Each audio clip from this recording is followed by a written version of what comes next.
Selamat malam saudara-saudari yang terkasih. Sebelum tidur malam ini saya Ibet Bingarsi akan berbagi renungan dari Pendeta Dr. Erastus Sabdono yang berjudul Isi Keselamatan yang Benar. Keselamatan adalah usaha Allah mengembalikan manusia ke rancangan Allah semula. Keselamatan dapat dialami dan dimiliki seseorang karena Allah menyediakan jalan keselamatan dan manusia meresponnya dengan benar sesuai dengan standar respons yang dikehendaki oleh Allah. Respons yang benar bukan hanya menjadi orang Kristen dan mengaku percaya bahwa Yesus adalah Tuhan dan Juru Selamat.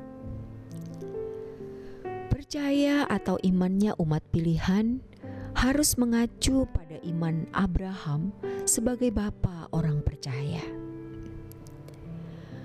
Percaya Abraham kepada Allah bukan hanya dinalar, melainkan dalam tindakan konkret, yaitu melakukan segala sesuatu yang diperintahkan oleh Allah. Firman Allah menegaskan bahwa iman adalah tindakan, bukan sekedar aktivitas nalar atau pikiran semata-mata. Iman tanpa perbuatan seperti tubuh tanpa roh. Keselamatan adalah sebuah proses menjadi manusia sesuai dengan rancangan Allah semula. Proses ini yang tidak pernah berhenti sampai seseorang menutup mata.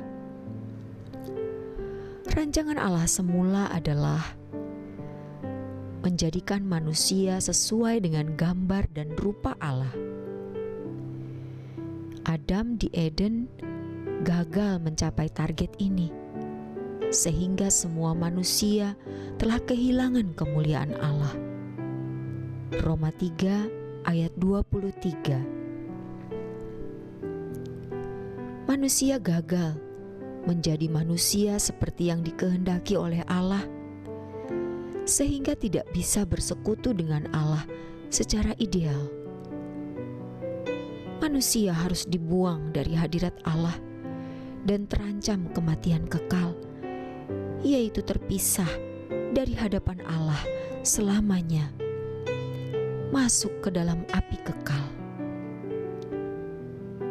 Kalau tidak ada penyelesaian, yaitu keselamatan oleh Yesus, maka semua manusia terhilang dan binasa di kekekalan.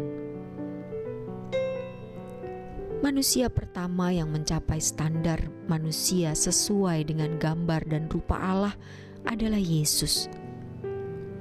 Dia adalah manusia sempurna, the only perfect man. Adam pertama telah gagal, tetapi Adam kedua, atau yang disebut juga sebagai Adam terakhir, yaitu Yesus, berhasil menjadi manusia sesuai dengan rancangan Allah. Oleh kedatangan dan kematian Yesus di kayu salib serta kebangkitannya, manusia memperoleh penyelesaian yang sempurna. Yesus memikul dosa dunia, membenarkan dan membawa orang percaya kepada Bapa untuk menerima Roh Kudus guna dikembalikan ke rancangan Allah semula. Yesus menjadi model manusia yang dikehendaki oleh Allah.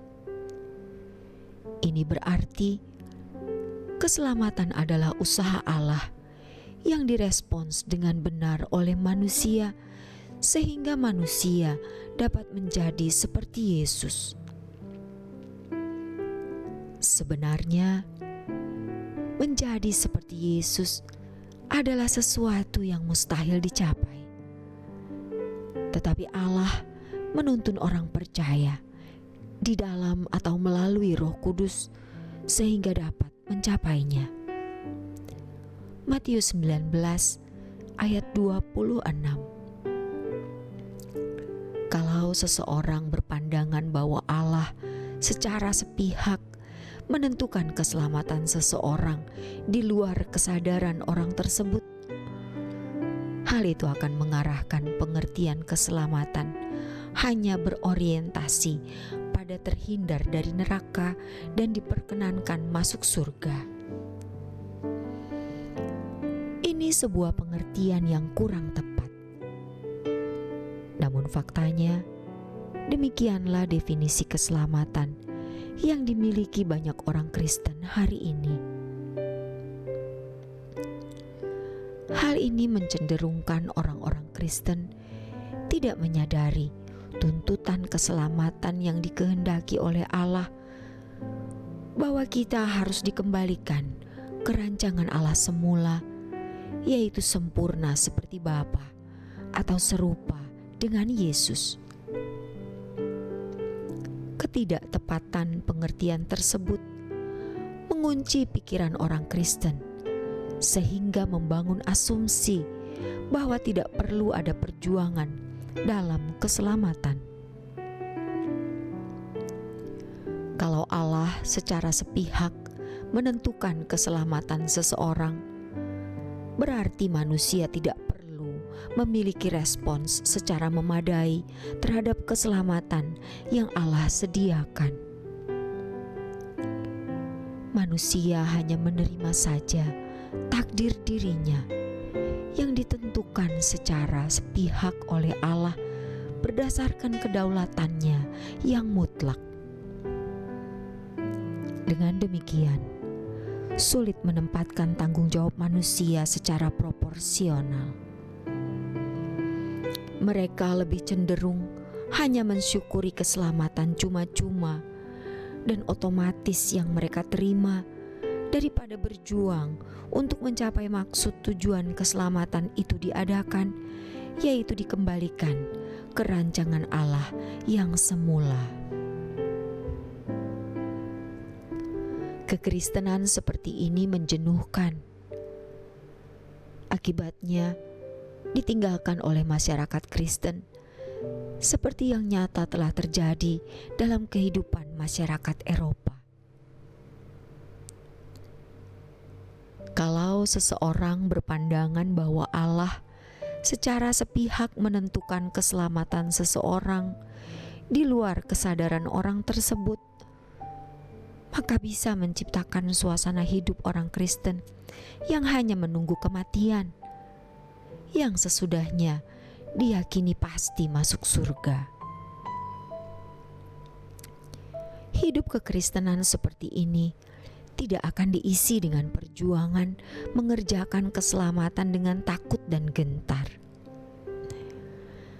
Hari-hari hidup orang Kristen seperti itu hanya diisi dengan segala kesibukan hidup seperti wajarnya manusia lain. Hari Minggu ke gereja sebagai bentuk kebaktian kepada Allah. Setelah pergi ke gereja, mereka sudah merasa memenuhi tanggung jawabnya sebagai umat pilihan, yaitu beribadah kepada Allah. Mereka merasa sudah memenuhi standar hidup orang percaya yang berkenan kepada Allah. Bagi mereka, tidak pergi ke dukun, tidak berbuat jahat, dan tetap setia menjadi orang Kristen adalah standar hidup orang percaya yang benar. Padahal, inti kekristenan sebenarnya adalah mencapai kehidupan seperti Yesus. Demikianlah renungan malam hari ini.